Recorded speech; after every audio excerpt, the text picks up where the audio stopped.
Why was she the only one in uniform holding a tray? The question echoed in Maria's mind as the heavy dining hall doors swung shut behind her, sealing her in with the sound of laughter, polished silver, and rank.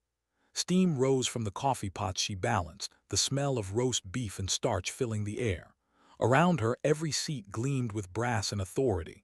Generals, colonels, men who carried entire theaters of war in their signatures.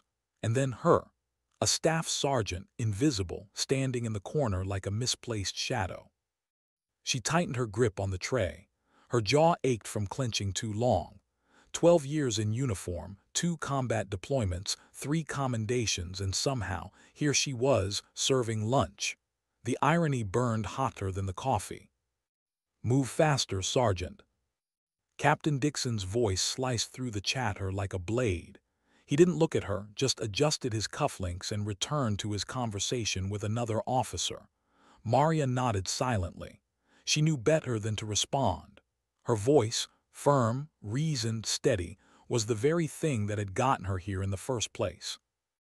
She remembered the look he'd given her that morning in the operations tent. "Santos, we need servers for the strategy conference. You're on lunch duty." Her protest had died on her tongue. He'd smiled then, just slightly, as if daring her to speak. He remembered, too, the time she'd corrected his faulty map reading during the last training exercise. She'd been right, of course. The data had proven it, but for men like Dixon, being right wasn't the point. It was about reminding her of her place. Now, in the officers' dining hall, that place was somewhere between the coffee urn and the door. Maria moved quietly between tables, pouring, clearing, collecting empty dishes, every motion deliberate. Around her, words drifted like coded transmissions. Counterinsurgency, new budget allocations, chain of command, the usual lexicon of power. None of it invited her in. She bent to pour for a colonel whose shoulders were broad enough to block the light. He didn't even glance at her name tag. To them, she wasn't Maria Santos. She was Sergeant. Or worse, she was nobody. Still, discipline held her upright. She had learned to swallow disrespect like bitter medicine. It wasn't the first time she'd been underestimated. It wouldn't be the last. But there was something about this particular humiliation that cut deeper. Maybe it was the setting, the bright daylight filtering through the tall windows, glinting off the metals she wasn't supposed to wear today. Maybe it was the quiet ache behind her ribs that whispered, "You don't belong here like this." She moved toward the head table where 4 generals sat, voices low but intense. The atmosphere around them was heavier, charged with decision-making that could change lives an ocean away. One of them gestured at a map spread open beside his plate. "The problem is intelligence gathering at the village level," he said, his voice calm but edged with frustration. "We can't get reliable human intel when our soldiers don't understand the culture." Maria's hand trembled slightly as she poured. She knew something about that. Her mind flickered to another room, smaller, darker, filled with the hum of flies and the taste of sand. Wardeck Province, 2019. The village. The children with hollow eyes, the explosion that shook the walls. But she pushed the memory down, locking it where it belonged. This wasn't the time. The coffee filled the cup. Her hand steadied again. No one noticed.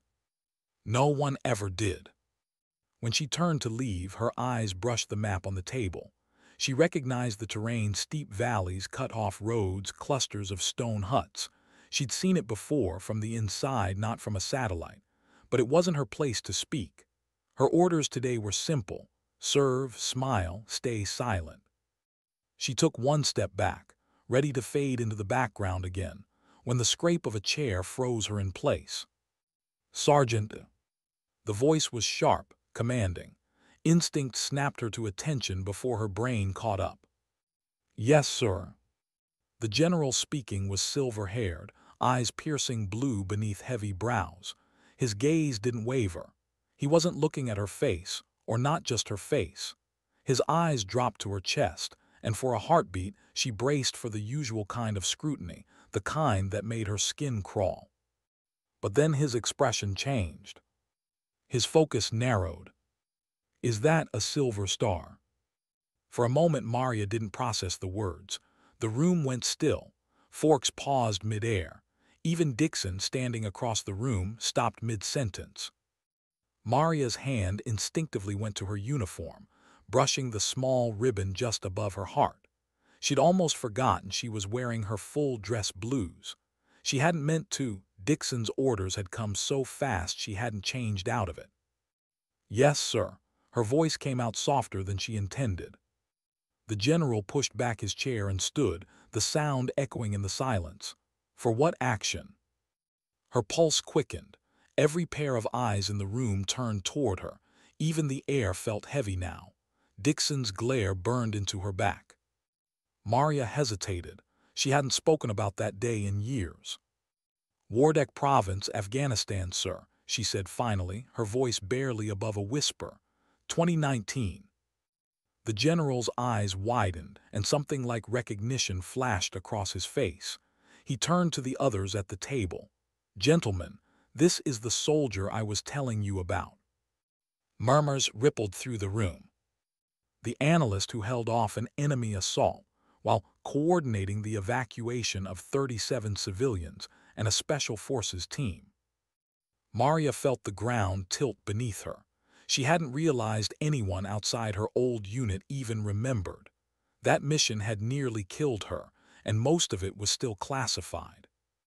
You carried a wounded captain 3 clicks through enemy territory, the general continued, his voice rising. You called in danger-close airstrikes under direct fire. You saved 17 American lives and God knows how many Afghan civilians. He turned fully toward her now, his posture rigid with respect. And we have you serving coffee. The words hung in the air, slicing through the silence like shrapnel. Dixon's face went pale. No one moved. Someone, the general said, his voice low but sharp as broken glass, explain to me why a Silver Star recipient, one of the finest intelligence analysts in this army, is being used as waitstaff at a strategic planning conference where her expertise could actually make a difference. No one dared answer.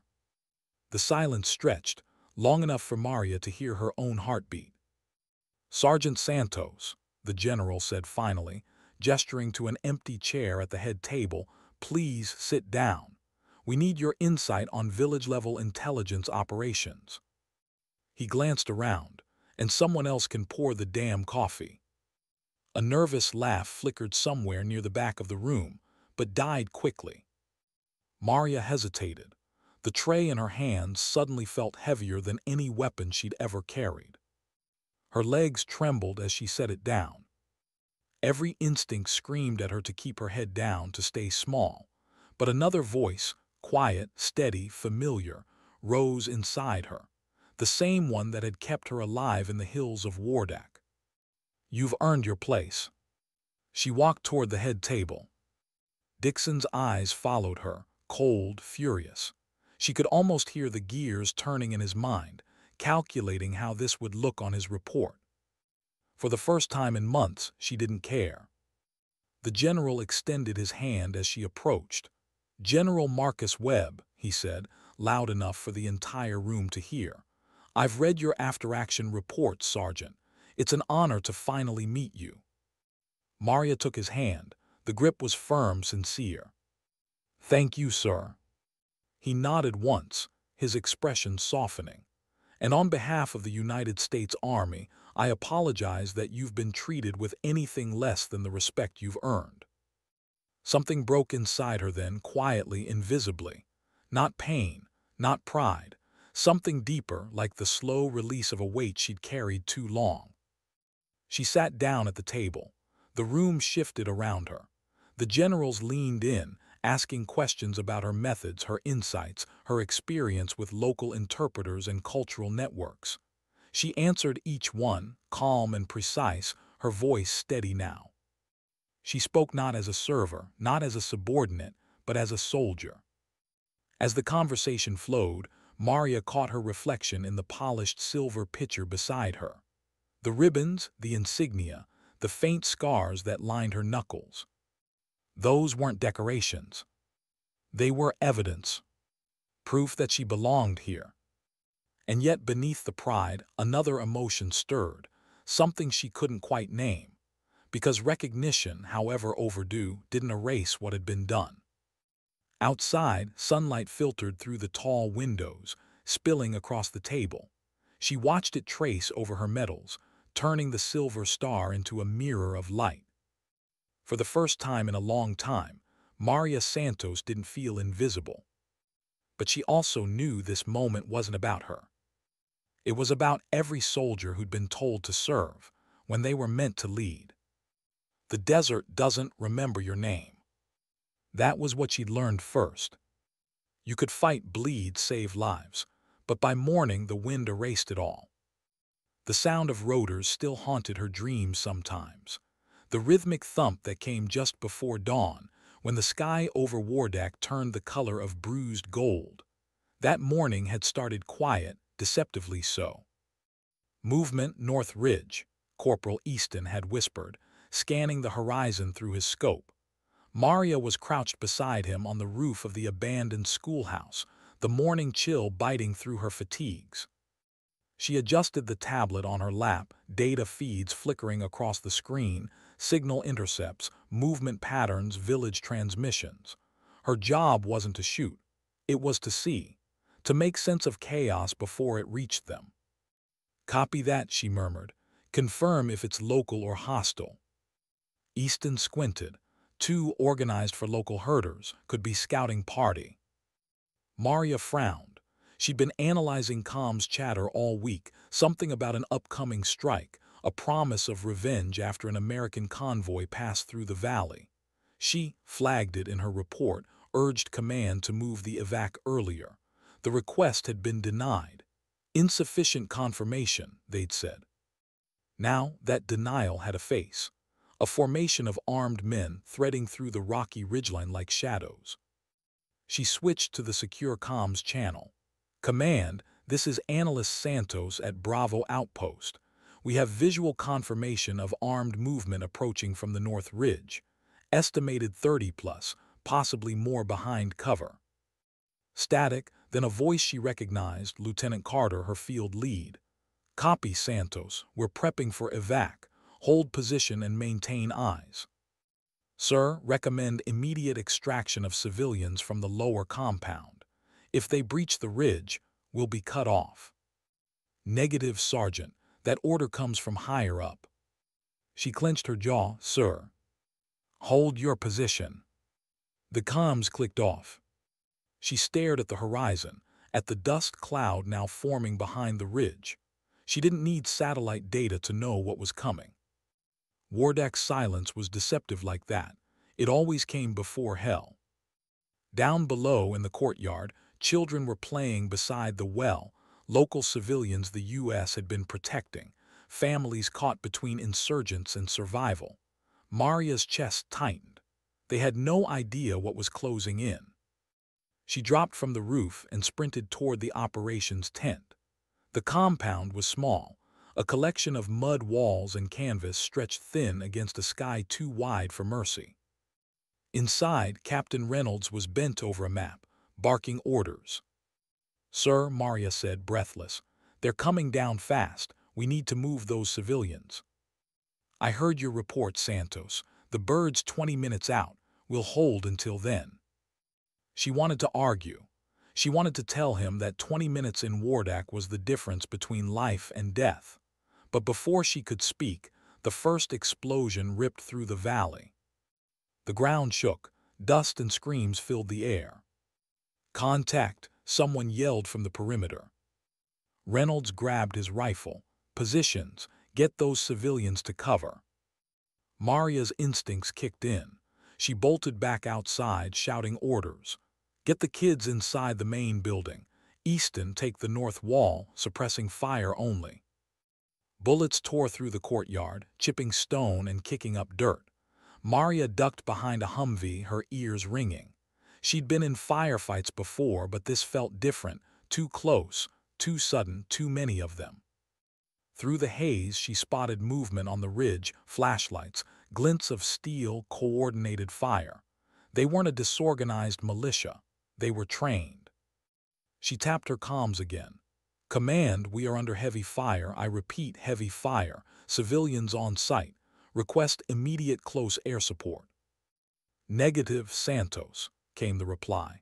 We can't authorize danger close strikes without visual confirmation of enemy density. She almost laughed. You want confirmation, step outside. Static, no response. The next rounds hit closer. A Humvee erupted in flame. She could hear the civilians crying from inside the schoolhouse. And then a scream. She turned. Captain Reynolds was down, hit in the shoulder, blood soaking through his uniform. Maria sprinted through the open courtyard, bullets snapping past her ears. She reached him, grabbed his vest, and dragged him behind cover. Stay with me, sir, she said, pressing a bandage to the wound. Reynolds groaned, gripping her wrist. They're cutting us off. Not yet, they're not. She keyed her radio again. Bravo Command, this is Sergeant Santos. Captain Reynolds is down. We are pinned. Civilians in the open. Request permission for immediate strike on North Ridge Grid 34 Alpha. Still silence. Her mind raced. If she waited for authorization, they'd all die here.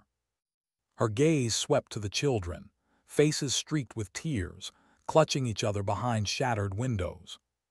She made a promise when she took the uniform: protect the innocent, no matter the cost. She took a breath, switched to the air support channel, and gave the coordinates herself. This is Sergeant Maria Santos, ID number 4875.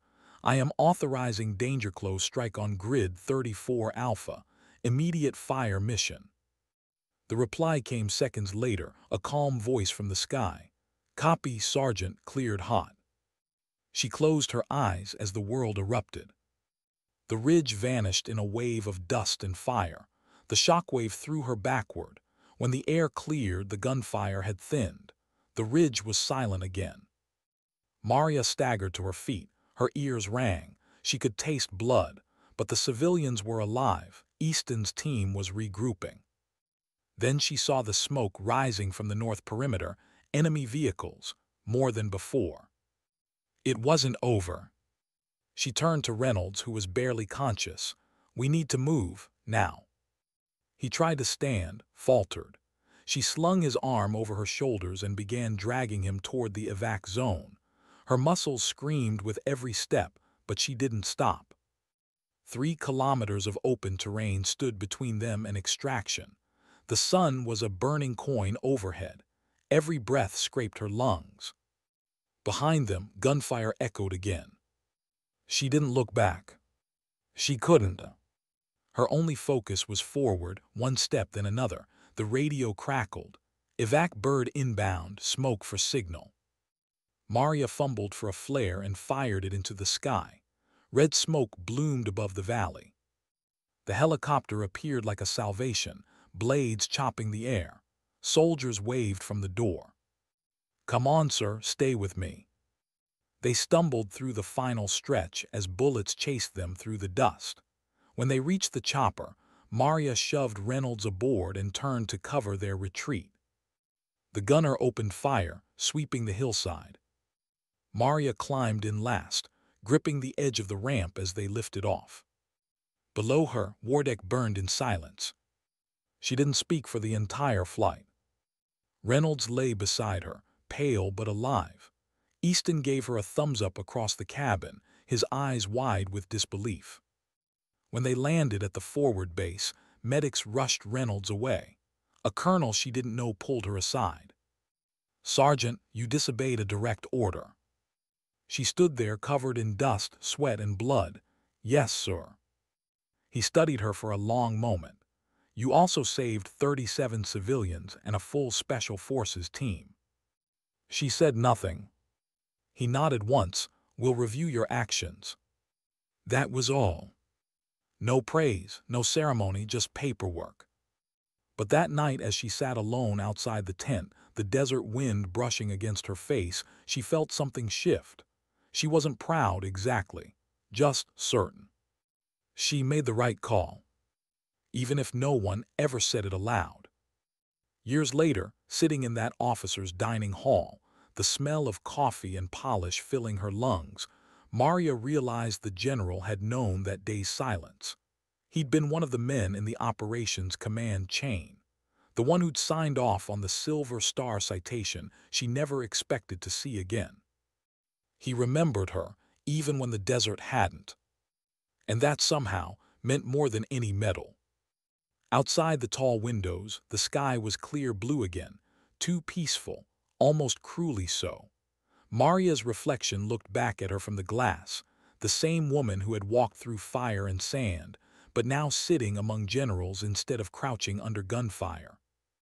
Recognition didn't heal old wounds, but it reminded her of one truth she'd almost forgotten.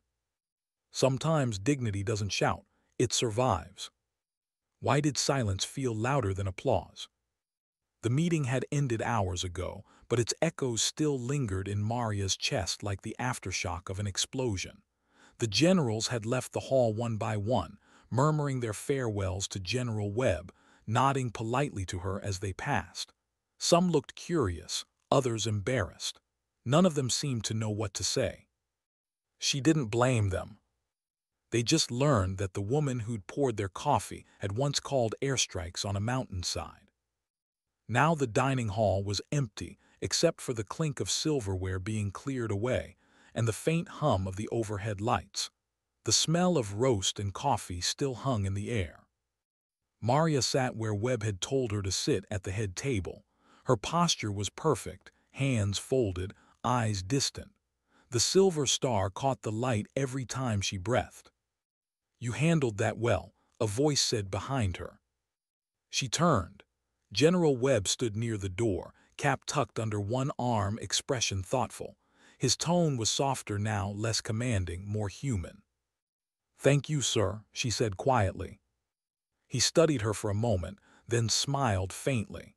"You looked like you wanted to disappear when I called you out." She gave a small shrug. "Old habits, sir." Webb nodded. "They die hard." He leaned on the back of a chair.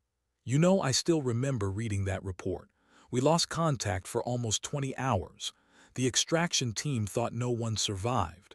Then your transmission came through, coordinates, casualty count, evac request, all calm, all precise."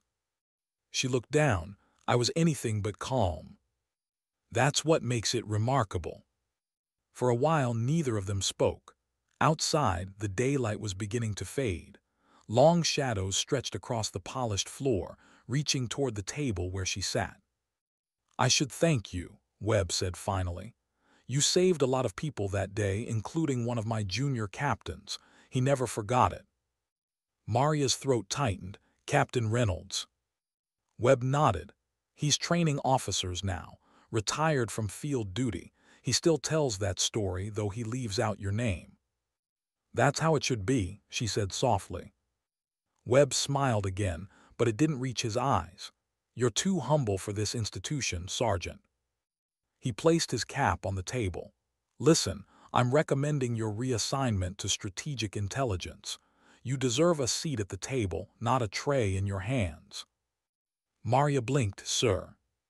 "It's not a favor," he interrupted gently. "It's a correction."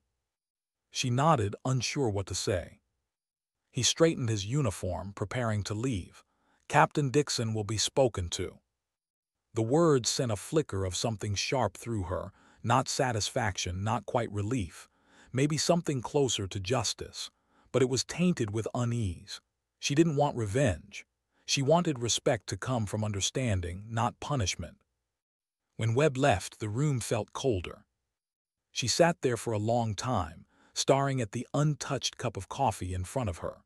Its surface was smooth, mirror still, until her reflection rippled with a tremor she hadn't realized ran through her hands. 12 years of service, 2 deployments, a medal she never asked for, and still it had taken one man's recognition to make her visible again. She wasn't sure how to feel about that. The barracks were quiet when she returned that night. A soft hum of distant conversation filtered through the hall, the scent of detergent and metal lockers grounding her back into routine. She sat on her bunk, pulled off her boots and stared at the scuffed toes. Each mark had a story. Afghanistan, Kuwait, training drills, endless marches. And now coffee service. She exhaled slowly. The rhythm of military life was supposed to protect you from doubt, from self-reflection. But tonight, doubt felt heavier than her rucksack ever had. Her tablet buzzed on the nightstand. A message. From Cap Dixon. Subject debrief. 600 hours, my office. Of course. Maria stared at the screen for a moment before locking it. She didn't reply. Morning came too early. She woke before dawn, as she always did, long before the base stirred to life. The habit had outlasted deployment, the need to see the world in its quietest form, when nothing demanded anything of her. Outside, the air was crisp.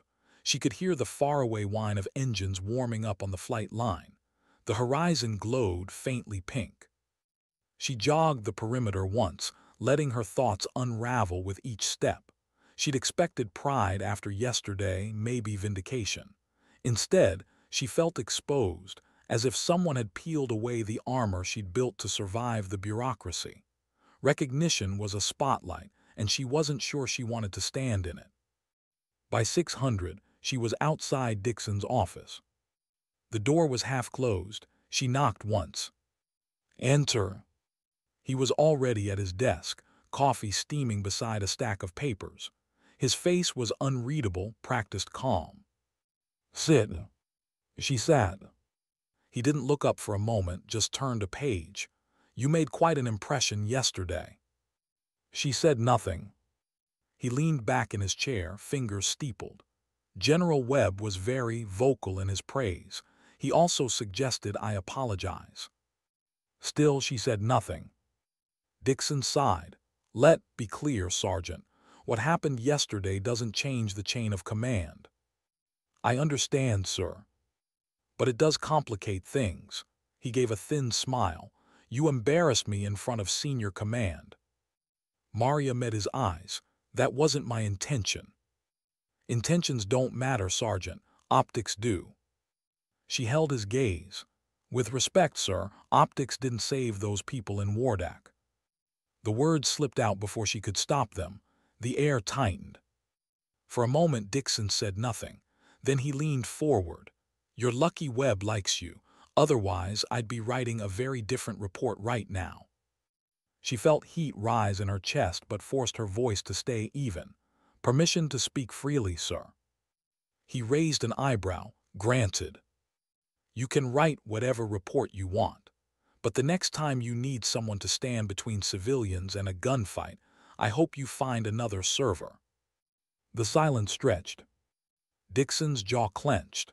But there was something else behind his anger, a flicker of recognition, maybe even guilt. Dismissed, he said finally. She stood, saluted, and walked out. Outside, the hallway light washed over her uniform. The silver star glinted again. For the first time, she didn't feel the need to hide it. That afternoon, she was called to the strategy wing, not as a server this time, but as a participant. General Webb was there, along with two analysts she didn't recognize. Maps covered the walls. The conversation was technical, tense troop movements, insurgent patterns, shifting loyalties in border regions. Webb motioned her over. Sergeant Santos, based on your field experience, what's your read on the intel from these villages? She stepped closer, eyes scanning the data. Old instincts stirred awake, a pattern recognition, cross-analysis, human behavior. She traced her finger along a route on the map. They're funneling resources through neutral villages. Not direct insurgent control, but cooperation under pressure. If you move troops here, she tapped a valley line, you'll create a humanitarian crisis before you root out any threat. One of the analysts frowned. Then what's the alternative? Local partnerships, language-capable units. Civilians do betray you if they believe you see them. Webb nodded slowly, spoken like someone who's lived it. She didn't respond, but her mind flickered back to Wardak. The children, the dust, the explosion that stole her hearing for a week. When the meeting ended, Webb stopped her at the door. "You were right about optics," he said. "They fade, results don't." She smiled faintly. "Permission to return to duty, sir." He nodded. "Not duty, Sergeant, purpose." That night Maria sat outside the barracks under the pale wash of moonlight. The air smelled faintly of fuel and earth. In the distance, the rhythmic thump of helicopters began again, the same sound that once meant survival, escape, loss. She closed her eyes. Wardak's ghosts were quieter now, but they hadn't vanished. Maybe they never would. Recognition hadn't erased what she'd endured, but it had reframed it. For the first time in years, she allowed herself to imagine a future beyond endurance. Maybe teaching younger analysts. Maybe building bridges instead of just surviving them. The military wasn't kind to humility, but she'd learned that real strength didn't need to announce itself. It just needed to keep showing up. A soft wind stirred. She lifted her eyes to the sky, endless, unblinking. She didn't whisper a prayer. She didn't salute the stars. She just breathed. And somewhere deep inside, a voice that had once screamed to be heard finally went quiet, not because it was silenced, but because it was understood. Why did the quiet rooms feel more dangerous than the battlefields ever had? Maria had asked herself that question every morning since her reassignment. The Strategic Intelligence Division wasn't what she'd imagined. There were no shouting officers or tents pitched in dust, no smell of cordite or sweat, just clean corridors that smelled faintly of disinfectant and polished glass. People here fought wars with data. Their weapons were briefings and screens, their armor, distance. Maria walked those halls like a ghost in daylight. The younger analysts looked up when she passed, some in awe, some with the curiosity reserved for rumor. They'd read her file or parts of it. The word Silver Star carried its own gravity, but it also created distance. People respected her, but they didn't approach. She didn't mind, not really. Silence was familiar. "Morning, Sergeant." Lieutenant Harris, one of the junior intel officers, offered a polite nod as she entered the operations center. Rows of monitors glowed in the dim room, each screen a different slice of the world. Satellite feeds, intercepted transmissions, threat maps blooming like neural networks. "Morning," Maria replied, setting her coffee down beside her terminal. General Webb's initiative had worked quickly. Within a week of the dining hall incident, she'd been reassigned under his command to lead a review unit focused on localized intelligence integrity. A sanitized way of saying, find what we've missed before it kills someone. She spent hours reading after-action reports, watching drone footage, cross-referencing field logs against human intel summaries. She saw the gaps no one else saw, the places where assumptions turned fatal. But what unsettled her wasn't the workload. It was the way people spoke in absolutes here, as if maps told the whole story, as if war could be clean when you were far enough away. "Sergeant," Harris's voice broke through her thoughts. "Command wants your review on the Nasir report by 1400. She nodded, on it. As he walked away, she opened the file, a summary of a raid on a suspected weapons cache near Kandahar. The language was clinical, stripped of humanity, collateral minimal, objective secured, area neutralized. But one line caught her eye. Human intelligence source compromised, status unknown. She leaned back. That phrase, status unknown, was bureaucratic camouflage. It meant we lost someone. She pulled up the cross report. A name appeared, Farid Rahman, local interpreter. Her chest tightened. She remembered that name. Wardak again. The same network of interpreters who'd helped them build trust in villages long before the ambush. Farid had been one of the good ones, loyal, careful, and brave. She scrolled through the rest of the file, her pulse quickening. According to the timestamps, Farid's last transmission had come hours before the raid. He'd reported movement, not insurgents, but villagers evacuating in panic after hearing American troops were coming. Then nothing. No extraction, no mention of his name afterward. She exhaled slowly. "You left him," she whispered under her breath. It wasn't an accusation. It was a realization. Her hand hovered over the keyboard. She could flag the report for review. She could recommend an internal investigation. But she already knew what would happen. It would vanish into a sea of paperwork, reclassified, buried. "Everything okay, Sergeant?" She looked up. Harris was watching her from across the room. "Fine," she said, "just verifying data continuity." He nodded, unconvinced, and walked away. Maria's reflection stared back at her from the monitor. The eyes were the same ones that had watched Wardeck burn, eyes that still remembered the sound of children crying under shell fire. She tapped her pen against the desk, thinking. War didn't end when the shooting stopped. It just moved into cleaner rooms. That night, she stayed late after everyone else had gone. The building was dark except for the hum of servers and the faint glow from the screens. She reopened the Nasir report. Her fingers hesitated, then began typing, a quiet rebellion masked as analysis. Possible error in human chain of custody. Recommend reevaluation of civilian impact assessment. She attached a cross-reference file, Farid's last transmission, and encrypted the note under her clearance key. It wasn't an accusation. It was a signal flare buried in bureaucracy. If anyone cared to look, they'd find him. She sat back, rubbing her eyes. The air in the room felt too still, too sterile. For the first time since her reassignment, she missed the dust. She missed knowing who the enemy was. Here the lines were blurred, the damage invisible. She gathered her things and left, her boots echoing down the corridor. 2 days later, Webb called her into his office. He was sitting behind a desk littered with maps and manila folders, the air faintly smelling of tobacco. "Sergeant Santos," he said, motioning for her to sit, "you've been busy." "Sorry."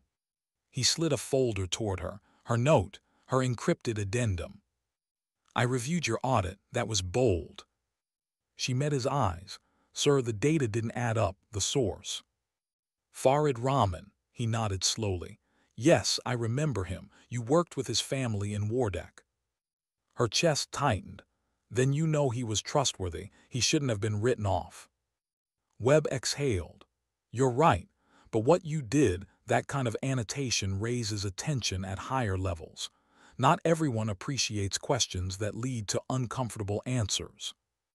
"I didn't do it for appreciation." "I know." He leaned forward, voice lower now. "But this is the kind of thing that can make enemies in quiet offices. You understand?" She nodded once. He studied her for a moment. "You've got 2 choices, Sergeant. Keep digging carefully or play it safe and let it go." Maria's response came without hesitation. "I didn't survive Wardeck to start lying now, sir." A ghost of a smile touched his lips. "That's what I thought you'd say." He closed the file. "Proceed, but quietly. You'll have my cover for now." She saluted. "Understood, sir." As she left his office, her pulse raced with something she hadn't felt in a long time. Not pride, not fear, purpose. For the first time since Wardeck, she wasn't just enduring the system, she was testing it. The deeper she dug, the more the pattern emerged. Reports overwritten, local allies disappeared, strike logs edited post-action. Somewhere between data and decision, truth was being erased. She wasn't sure when it had started, but she knew what it meant. People were dying off the record. Late one night, while combing through archived transmissions, she found something she wasn't supposed to see, a recorded message from Farid himself. Audio only. Static, then his voice. "If anyone receives this, please tell Sergeant Santos. They know I worked with her. They are coming for my family." The recording cut abruptly. Timestamp 12 hours before the raid. Her heart clenched. She leaned back, the room spinning faintly. She hadn't realized how much of herself she'd buried with Wardak, and now the dead were speaking again. She saved the file under a new encryption key, hidden beneath layers of operational metadata. She didn't trust the system to protect it, or her. Days blurred together. Meetings, reports, subtle looks from other analysts who sensed she was digging too deep. Harris avoided her now, maybe out of loyalty, maybe out of fear. At night, she couldn't sleep. The whir of ceiling fans became rotor blades in her head. The shadows on the wall became the ridge at Wardak. She'd been through firefights, airstrikes, and extraction under fire, but nothing felt as suffocating as fighting a war no one admitted existed. A week later, Webb called her again. His tone was different this time, tense, clipped. Sergeant closed the door. She did. He handed her a sealed folder. This is above my clearance now. The report you flagged made it to Central Command. They've opened a review. That's good, isn't it? Depends who's reviewing. He paused, eyes heavy. They'll question your access, your motives. You're walking a fine line between analyst and whistleblower. Maria straightened. I'm just doing my job, sir. Webb gave a sad smile. That's exactly what scares them. He stood, coming around the desk. You're not wrong, Santos. You never were, but remember the system protects itself first. Always. She nodded, but inside, something hard and unyielding had already taken root. For too long, she'd stayed silent to survive. Now silence was complicity. As she left the office, she felt the same wind she'd felt on that Afghan ridgeline, invisible but relentless. Some battles happened once, others followed you home.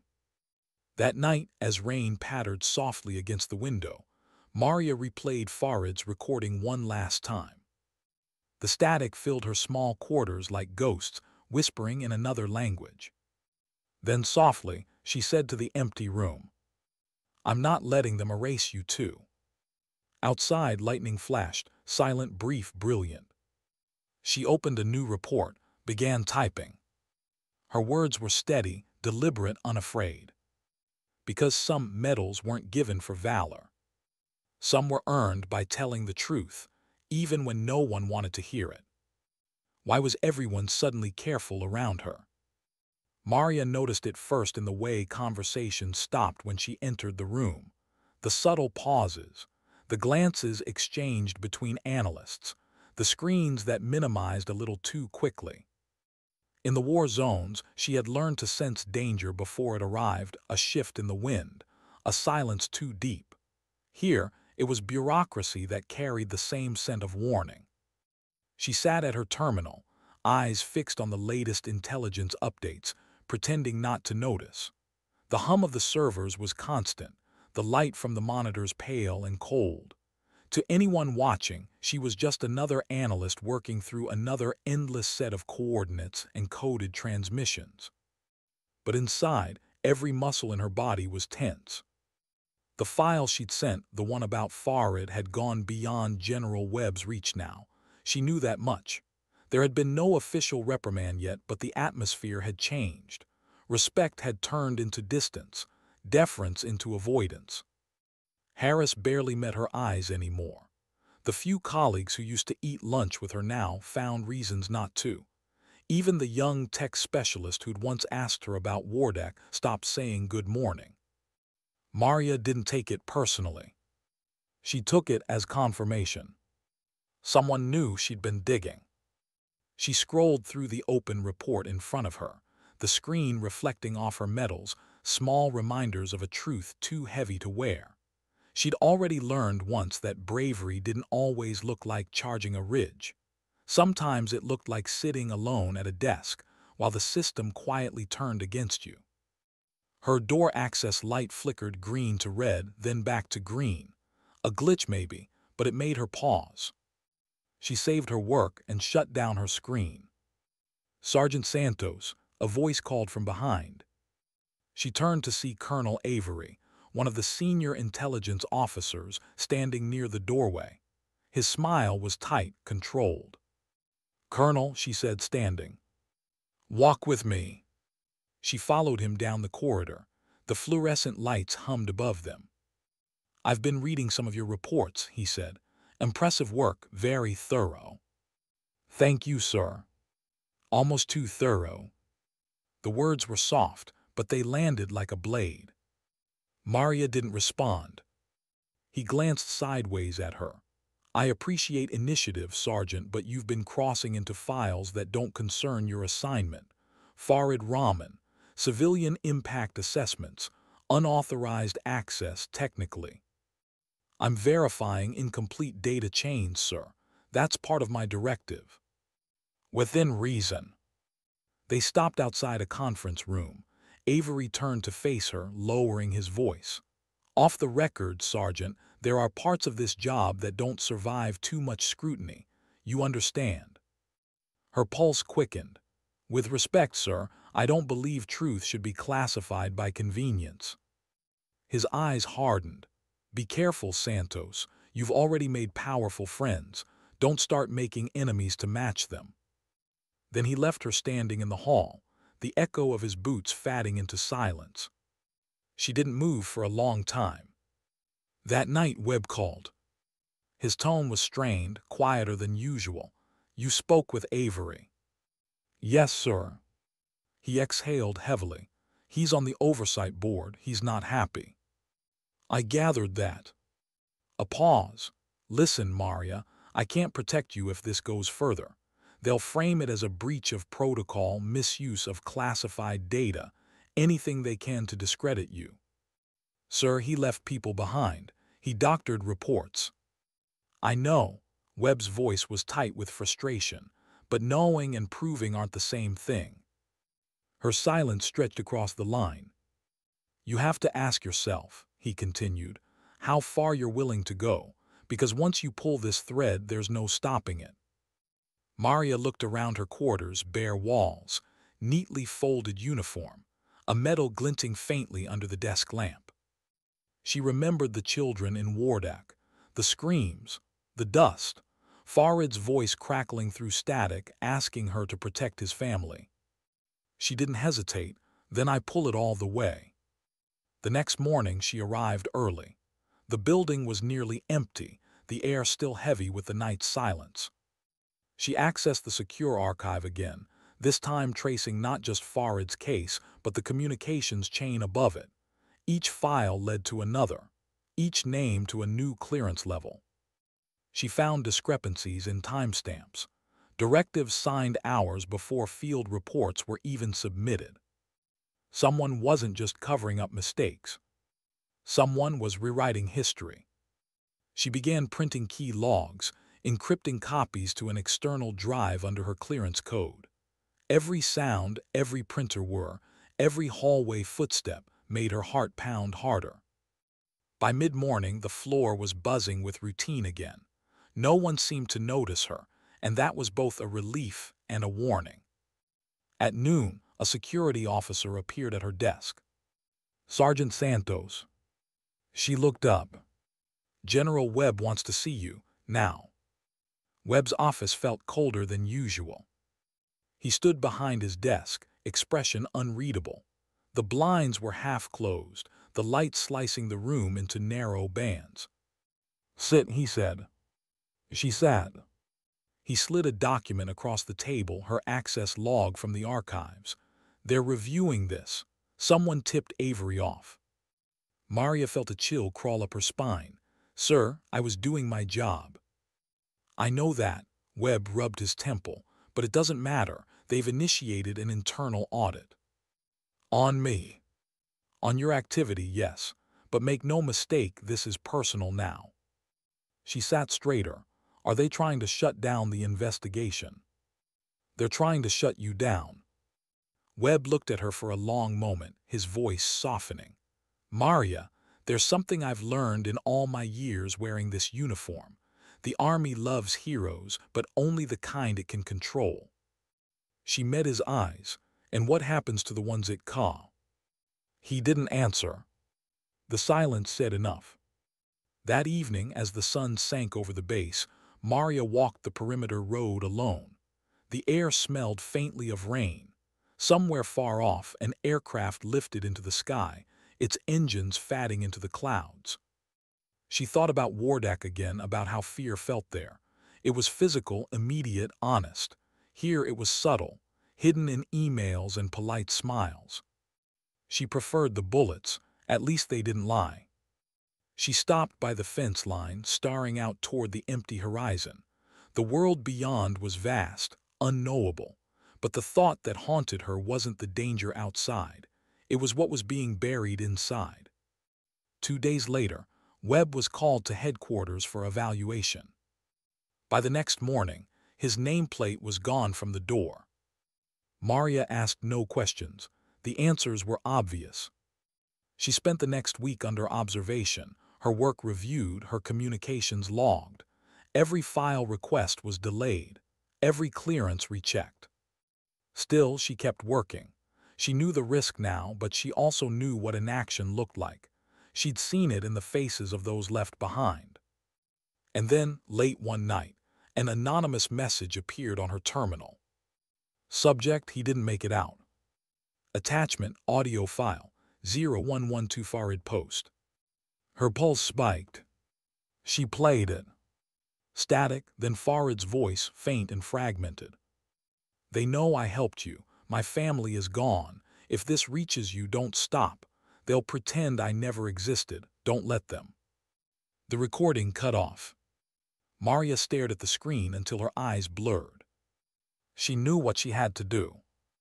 The next morning, she went straight to Colonel Avery's office. He looked up, clearly annoyed. "Sergeant, I don't recall scheduling." "You knew," she said, her voice low but steady.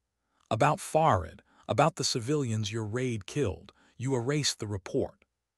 His expression didn't change. "Watch your tone." "Sir, I have the transmissions." His last words.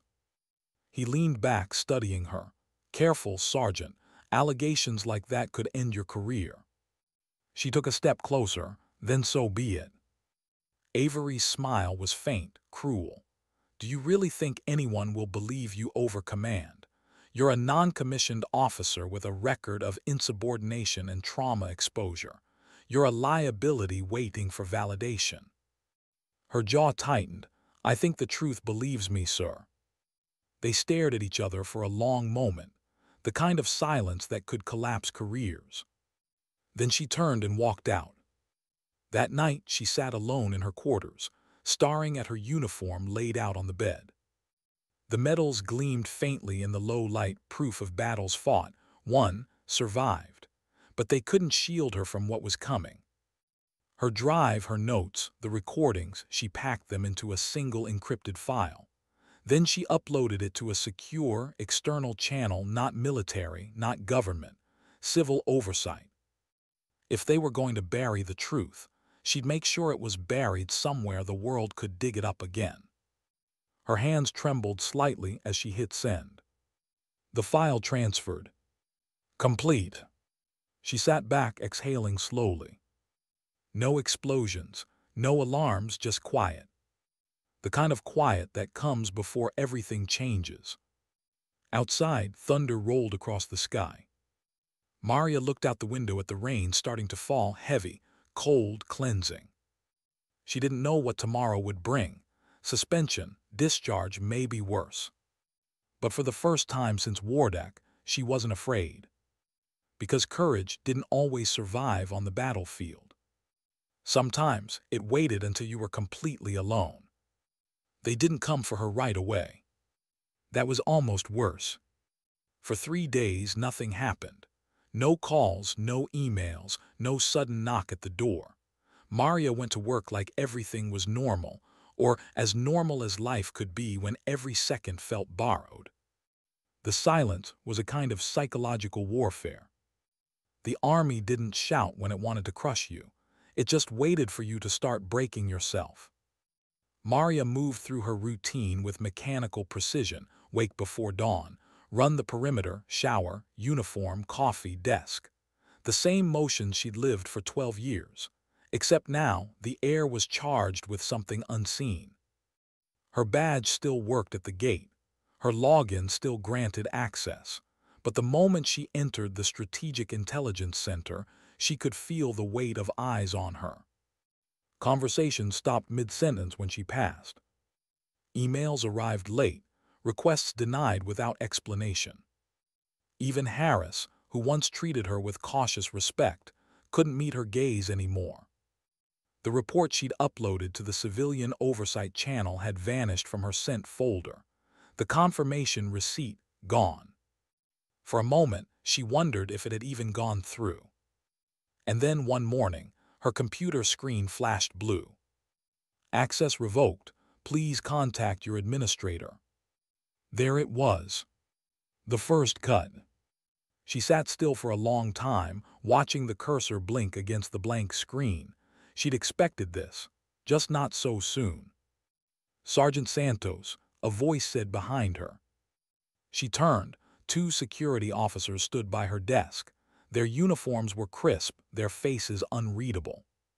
"Ma'am, you'll need to come with us."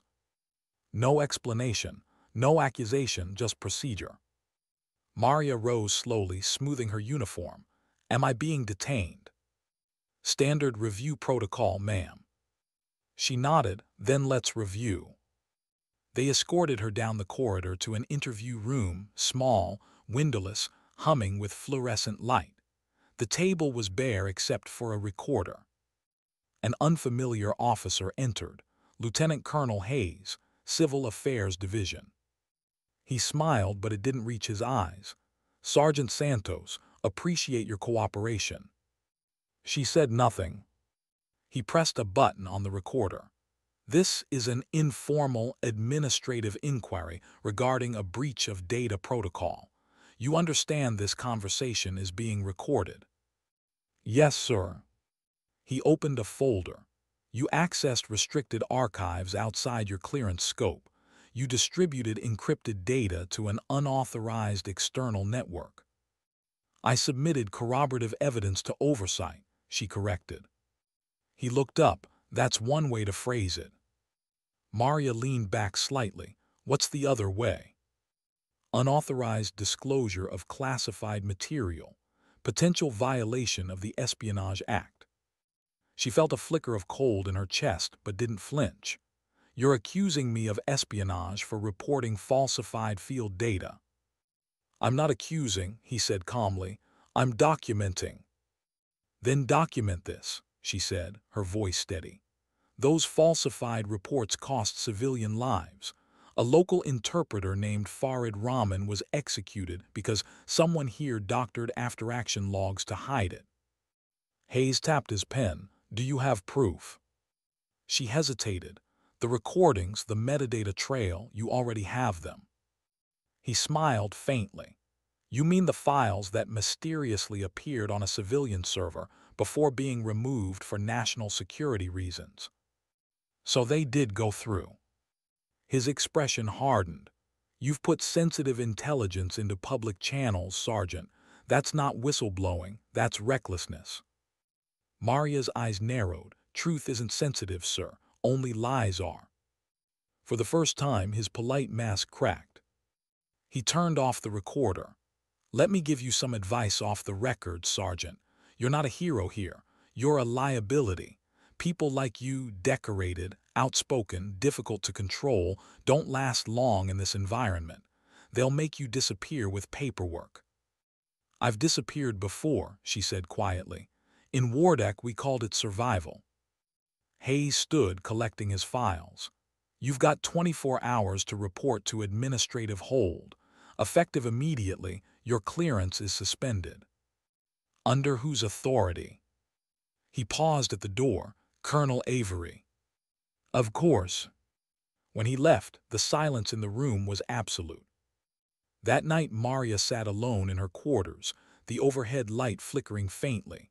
Her personal tablet was gone, confiscated. Her communications line cut off. She had nothing left except her uniform and the weight of what she'd done. For a long time she just sat there, listening to the bass around her, footsteps in the hall, the low murmur of distant engines, the hum of power lines. Everything continued like nothing had changed. But everything had. She'd been erased in real time. The next morning, she reported to administrative hold. It wasn't a cell, not exactly. More like a waiting room with locks. She was assigned a temporary ID, limited access to the mess hall, and no external contact. Days blurred together. She wasn't questioned again. No one told her what was happening. But she knew the pattern. Delay, starve, forget. It was the same tactic she'd seen insurgents use against prisoners, isolation through routine. Break the will without lifting a hand. At night, she replayed Farid's voice in her head, every word etched into memory. Don't let them erase me. She wouldn't, even if they erased her first.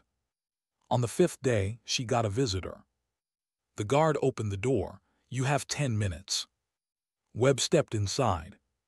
He looked older, exhaustion carved into his features. His uniform was unbuttoned at the collar. Sir, she said quietly. Don't salute, he muttered. They're watching. He sat across from her, lowering his voice.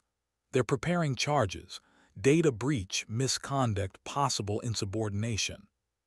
She nodded, expected as much. I tried to intervene, they shut me out. He hesitated. You made powerful enemies, Maria. Truth tends to do that. Webb smiled weakly. You sound like me 20 years ago. He leaned forward, voice dropping to a whisper. Listen carefully. I don't know how much longer I'll be in uniform, but I pulled one favor. There's a civilian journalist who's been following these cover-up trails for months. If your file reaches her, the story won't die. Maria frowned, but I have no access left, no comms, no data. Webb's eyes flicked toward the guard outside. Then you'll have to remember it. She blinked, sir. He tapped his temple lightly. The coordinates, the mission codes, the dates, it's all in your head, isn't it? Maria hesitated, then nodded slowly. Good, Webb said. Then they can take everything from you except that. He stood to leave. Hold on a little longer. The truth moves slow, but it moves. She swallowed hard. Thank you, sir. He looked back once before stepping out. For what it's worth, Sergeant, I've never been prouder of anyone under my command. The door closed behind him. And for the first time in days, Maria allowed herself a small, fragile breath of relief. 2 weeks passed, then 3. And then, one night, she woke to the sound of boots outside her door. Sergeant Santos, on your feet. Her pulse quickened. 2 MPs entered. You're being transferred. To where? Headquarters, you'll be briefed there. She packed quickly, not that there was much to take. The drive was long and silent. Through the window, she saw nothing but darkness, the road stretching endlessly ahead. When they arrived, she was escorted into another room, empty again, white walls, one chair. And then Colonel Avery entered. No smile this time. Sergeant, he said flatly, you've been relieved of duty effective immediately. You'll receive a formal notice of separation within 72 hours. Maria stared at him. For what? Failure to adhere to chain of command, mishandling of classified data, conduct unbecoming. She almost laughed. Unbecoming, you mean inconvenient. His jaw tightened. You could have had a long, quiet career, but you had to make it complicated. I didn't make it complicated, she said evenly. You made it dirty. Avery stepped closer, lowering his voice. The Army doesn't care what you think. When you're gone, no one will remember your name. You'll just be another ghost file in a system full of them. Maria met his gaze, calm and unflinching. Then I'll haunt it. They stared at each other, the architect of silence and the soldier who refused it. Finally, he turned and left. That night, in a small temporary room with no insignia, no uniform, and no purpose left on paper, Maria wrote her final report. It wasn't for the Army. It wasn't even for history. It was for herself. She wrote everything she remembered: coordinates, dates, conversations, names. Every buried truth she'd carried since Wardak. Every face the reports had turned into collateral. By dawn, the pages filled the desk. She folded them neatly into an envelope, sealed it, and wrote one line across the front: "For those who served with silence." Then she slid it under the door. The next morning she walked out of headquarters in civilian clothes. Her ID no longer worked. Her rank, her access, her career, gone. But as she stepped into the sunlight, she felt something she hadn't in years. Weightless. The institution had taken everything they could, but they couldn't take her truth. As the wind carried dust across the pavement, she whispered softly, "You're not erased, Farid." And in that moment, she believed it. That evening, miles away, a small anonymous file landed in a journalist's inbox. No name, no sender, just a timestamp and a note. Some metals shine brightest in silence. The attachment was encrypted. Inside were coordinates, logs, voice recordings, and a story that would soon shake the very walls that had tried to bury it. Freedom didn't sound the way she thought it would. It wasn't a cheer or a sigh or a door slamming behind her. It was silence. The kind that felt too big for one person to stand in. Maria Santos stepped off the base for the last time, her duffel bag slung over her shoulder, her uniform neatly folded inside. Civilians passed her without a second glance. The gates closed behind her with a mechanical hiss, final, indifferent. 12 years of service, gone with the swipe of a badge. She thought she'd feel anger, maybe even pride, but all she felt was the wind, cold, empty. She walked until the base was out of sight, until the air smelled like rain instead of metal. There was no destination, just distance. At a gas station off the highway, she stopped for coffee. The clerk barely looked up. The TV in the corner droned on about markets, politics, weather, everything except war. She wondered if anyone here even knew what Wardak was. She doubted it. And maybe that was the point. Weeks passed. She found a small apartment in Arlington, one bedroom, barely furnished. The walls were thin, the neighbors quiet. It suited her. The Army had deposited her final paycheck. Her benefits were pending review. She knew better than to expect them quickly. Every morning she still woke before dawn, ran the block, made coffee, checked the news. Habit was harder to kill than duty. But her new life had a strange stillness to it, like the silence after a firefight when your ears are ringing, and you can't tell if you survived. She filed appeals against her discharge. No response. She tried to reach Webb. His number was disconnected. Rumor said he'd retired early. She didn't ask where he'd gone. Some people disappeared into comfort, others into consequence.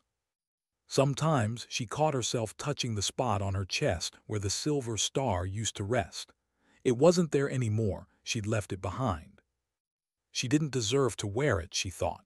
Not when so many names never got written on medals. Then one morning, she saw the headline. Civilian CASULTIS in Kandahar raid. New documents reveal cover-up. Maria froze mid-step, her coffee cooling in her hand. The article came from the Sentinel, a small but fiercely independent investigative paper. No bylines she recognized, just facts, brutal, unadorned. It detailed falsified after-action reports, missing field logs, misattributed drone strikes. The story traced it all back to the Nasir operation, and to a single internal analysis that had exposed the discrepancies. Her analysis. They didn't name her, but the phrasing, the metadata, the cross-referenced language, it was hers. Her pulse quickened. The truth had survived. She read the article 3 times. Then she read the comments, not because she expected understanding, but because she needed to know how the world saw it. Some people were outraged, others called it propaganda. Some blamed the army, others blamed her, whoever her was. but buried deep in the thread, one comment stood out. "Farid was my cousin. We thought no one cared, thank you." Maria stared at it until her vision blurred. Then she closed the laptop. And for the first time in months, she cried.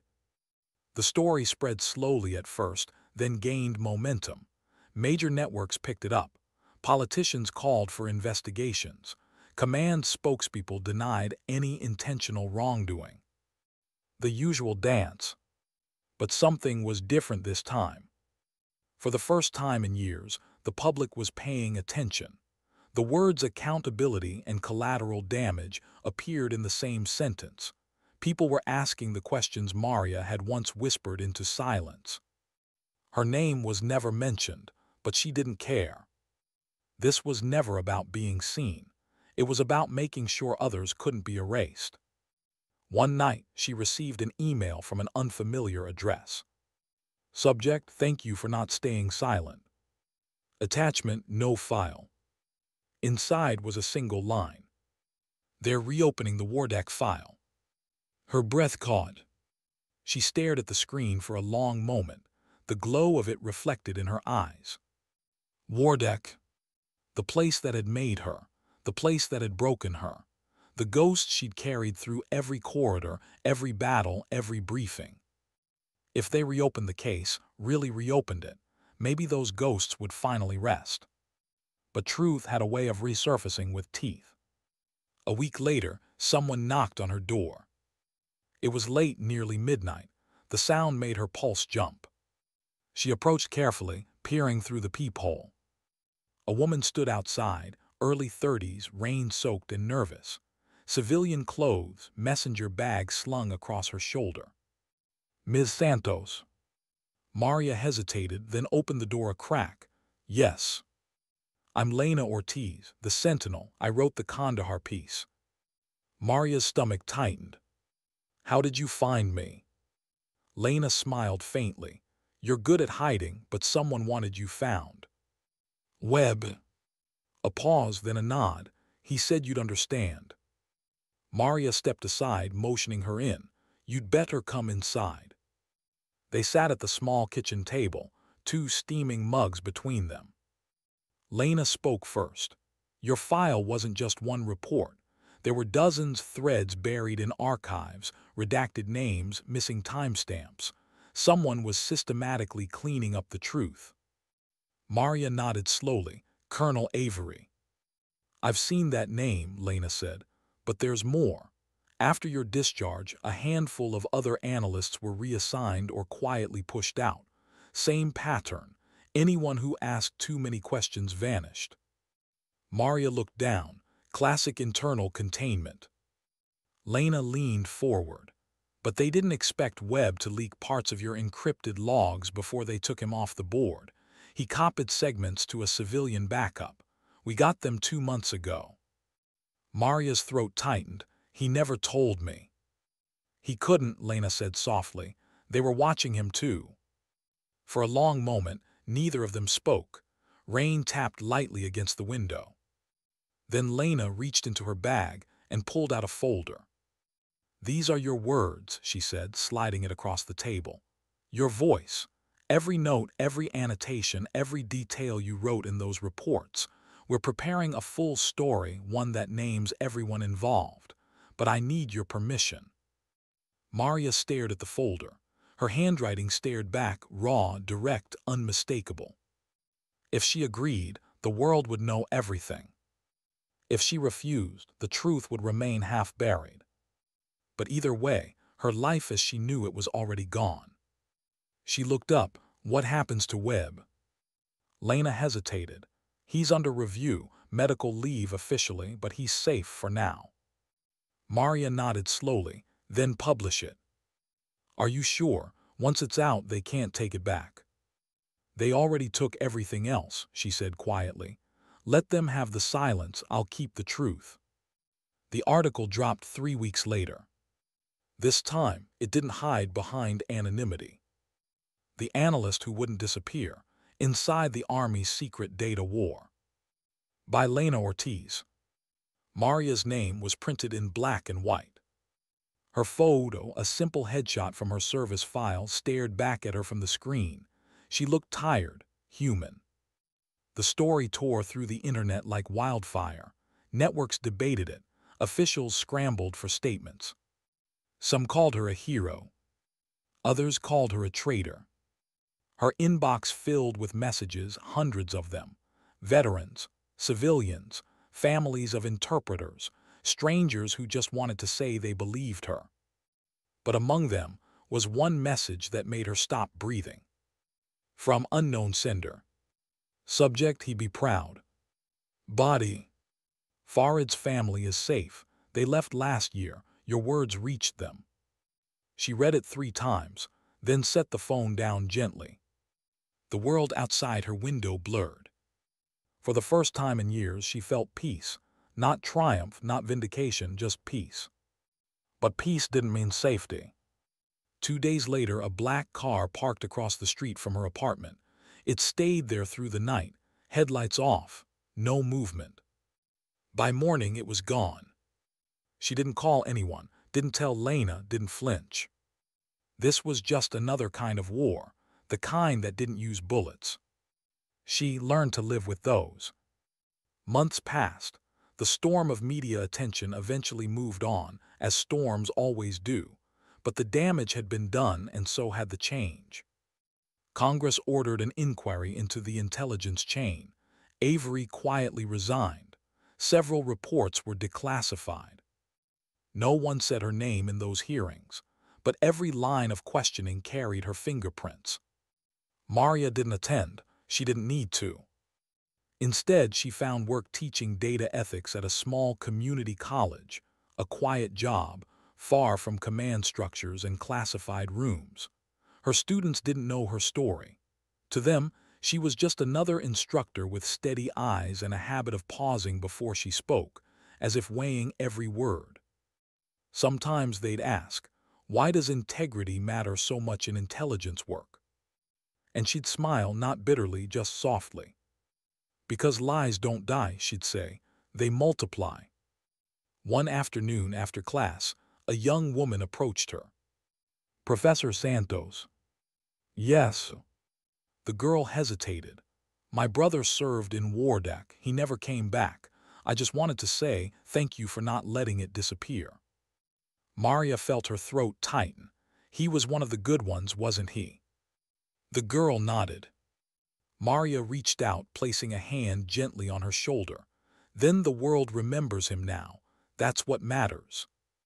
The student smiled through tears. "You really believe that?" Maria looked out the window, where sunlight spilled across the hallway floor like dust. "I have to," she said. "Otherwise, what was all this for?" That night she walked home under a pale sky. The city lights glowed like stars scattered across asphalt. Somewhere, a plane passed overhead, its low rumble fading into distance. She stopped for a moment, watching its path. In another life she might have been on it. Another mission, another uniform, another silence. But here now she was free. Not clean, not whole, just free. And maybe that was enough. She whispered softly, almost to herself, "Sometimes dignity doesn't speak." Then she smiled faintly. "It simply acts. Why do we return to the places that broke us?" Maria didn't know. Maybe because part of her had never really left. The air in Wardak still smelled the same: dry dust, diesel, smoke, faint sweetness from the apricot trees that clung stubbornly to the hillsides. It had been nearly 7 years since she'd last seen this valley. The colors hadn't changed. The silence had. She stepped off the convoy truck slowly, boots sinking into the powdery dirt. The sun burned high overhead. Her hands trembled slightly as she adjusted the scarf covering her hair, not military now, just civilian modesty. "Are you sure you want to do this?" the UN field officer beside her asked. Maria nodded once. "I need to see it." They walked together toward the rebuilt village, new walls standing where craters once were, fresh paint over scars too deep to hide. Children ran barefoot past them, laughing. A young man waved, guiding a cart of bricks. Life had come back, stubborn and unafraid. But the ghosts were still here. She could feel them in the wind. It had taken months to get clearance for this trip. The army hadn't blocked her, but they hadn't helped either. In the end, it was the Sentinel that arranged it, a human interest feature about reconciliation, humanitarian rebuilding, closure. Maria didn't care about the headlines. She came for one thing only, to stand on the ground that had defined her life. The place where she stopped being invisible. The place where she learned the price of silence. The truck stopped near what used to be the old schoolhouse. She froze. The building was smaller than she remembered, repaired, repainted, but the shape was the same. The courtyard still held the stone well where the children had hidden during the firefight. She could almost hear their cries echoing through the years. The field officer gave her space. Maria walked to the well slowly, her boots tracing the same path she'd taken that morning in 2019, when the ridge exploded and the world went white. She touched the edge of the stone, running her fingers over its rough surface. There were new carvings etched into it now, small symbols, names in Dari. She bent closer, reading one. Farid. Her breath caught. A woman's voice spoke behind her. He was my father. Maria turned. A young woman stood there, maybe 19 or 20, dressed in a simple shawl, eyes dark and steady. Maria's throat tightened. Your father, Farid Rahman. The girl nodded. We heard what you did, how you spoke his name when everyone else forgot. Maria swallowed hard. I didn't do enough. You did more than most, the girl said softly. You gave him back to us. They stood in silence, the weight of years pressing between them. Then the girl reached into her satchel and pulled out something wrapped in cloth. She held it out. He left this behind, she said. Said it was meant for the woman with the quiet voice who called the sky. Maria unwrapped it slowly. Inside was a small wooden prayer bead, chipped, faded, but still warm from the girl's hands. For a long moment, Maria couldn't speak. Then she whispered, "Thank you." Later, she sat on a hillside overlooking the valley. The wind moved gently through the grass. Below, the rebuilt homes shimmered in the afternoon heat. She thought about all the years between then and now, the coffee tray, the interrogation room, the endless reports, the silence that had nearly devoured her. And she thought about all the people who hadn't survived it. Wardak had taught her that heroism wasn't loud. It was endurance, the ability to stay human in a machine that rewarded obedience over conscience. She reached into her bag and took out a small box, the one thing she'd kept all these years. Inside, her silver star lay nestled in faded velvet. She hadn't looked at it in months. She held it to the light. It glimmered, faintly reflecting the valley below. Not a symbol of valor, she realized, but of memory. A reminder that courage doesn't end when the war does. Sometimes it begins after. As the sun began to dip behind the mountains, Maria heard footsteps behind her. It was Lena Ortiz, camera slung around her shoulder. Beautiful view, Lena said quietly. Maria smiled faintly. It wasn't once. Lena sat beside her. You okay? I am, Maria said after a pause. Finally. They sat in silence for a while, watching the light fade over the valley. Lena eventually asked, do you ever regret it, going public? Maria considered the question. Every day, she said honestly, and not at all. Lena nodded. That's a complicated answer. So is truth. Later that night, they stayed in a small guest house near the outpost. Power flickered. The generator hummed. Outside, the stars blazed bright and endless. Maria couldn't sleep. She stepped outside, barefoot, standing in the cool sand. The night was still except for the faint sound of a distant call to prayer. She looked up. The same stars she'd seen years ago when the sky was on fire. Now they looked peaceful. She spoke softly into the dark. For everyone who didn't come home, for everyone who wasn't believed. The wind carried her words away, scattering them across the valley. And maybe, just maybe, they reached whoever was listening. The next morning, before they left, she walked back to the well one last time. The young woman who'd given her the prayer bead was there again, fetching water. Maria knelt by the stone, unpinned the silver star from its box, and held it out. The girl shook her head. "No, that's yours." Maria smiled gently. "It's ours." She set it down at the base of the well, beside the carved name. Then she stood, brushing dust from her knees. "Tell your people he wasn't forgotten," she said. "I will," the girl replied. Maria turned and began walking toward the truck. With each step, something lifted from her shoulders slowly, invisibly but real. By the time she reached the road, the valley behind her was glowing with sunlight. Months later, back home, the Sentinel published one last piece. Sergeant Maria Santos returns to Wardak, the woman who chose truth over silence. The photo showed her standing by the well, hand resting on the stone, sunlight haloing her profile. The caption read, "Sometimes courage isn't about fighting, it's about remembering." Maria didn't watch the coverage. She didn't need to. She had made peace with being a ghost in her own story. But one morning, when she opened her mailbox, there was a small envelope with no return address. Inside was a photo, a group of Afghan children standing beside the well. In the center, the silver star gleamed faintly against the stone. On the back, a single line in careful handwriting. "Still shining." Maria smiled. That evening, she sat by her window as dusk settled over the city. The streetlights flickered on one by one, like stars finding their courage again. She sipped her coffee slowly, the same way she used to before missions, before briefings, before everything changed. She didn't think about medals or titles or scars. She thought about the people she'd met, the lives that had touched hers quietly and left without ceremony. And she realized something simple and small, but truer than anything she'd ever written in a report. War doesn't end when the guns stop. It ends when someone finally remembers why they were fired. She set the cup down, closed her eyes and breathed in the stillness. No fear. No bitterness. Just peace. Outside, a helicopter passed far overhead, distant, fatting, almost gentle.